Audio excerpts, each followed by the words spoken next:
Mr. Yoichi Shumaju, who is standing by in Hong Kong. Hello. Hello.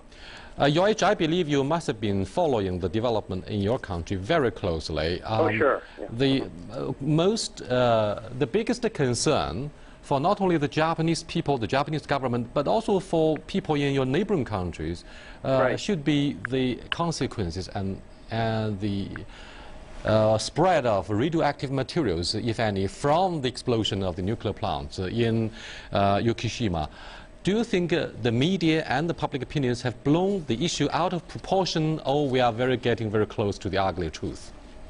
Well, far from it. The media has been very slow. I got word from my colleagues and my former journalist colleagues in Japan on the day of the tsunami that there was a meltdown going on, partial meltdown. And so the government and the media has been very, very slow to react. And it's, it's the anti-nuclear activists who've forced the government to move ahead. And since then, in fact, this very morning, the government imposed this mysterious Article 15 emergency law, which has nothing to do with Article 15 of the Constitution, a law we're not very familiar with, in which now, apparently, if we read between the lines, none of the Japanese regulatory agencies can issue independent reports to the public. Everything has to be cleared from the top.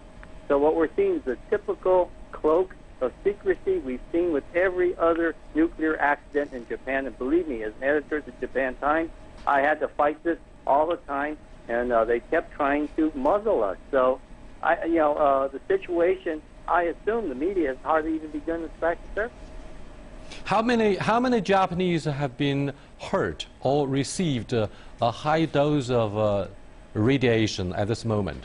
Well, the health ministry sent up a team of doctors and nurses from the radiology center in National Radiology Center in Chiba. They flew them in by helicopter to a special clinic 5 kilometers from Fukushima 1.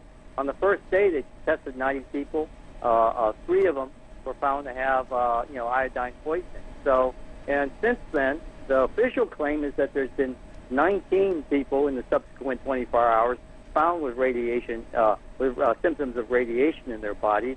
But the unofficial claim, based on counts of nuclear activists, anti-nuclear activists have been counting people coming out, is something like 160. So already we're getting some massive discrepancies of what's happening. There's obviously a very serious radiation leak of cesium and iodine 131. Okay, and if we do go into a full core meltdown, this is going to be a huge problem, not just for neighboring countries, but also for the United States, because the jet stream is going to carry most of the radiation directly over half of the United States.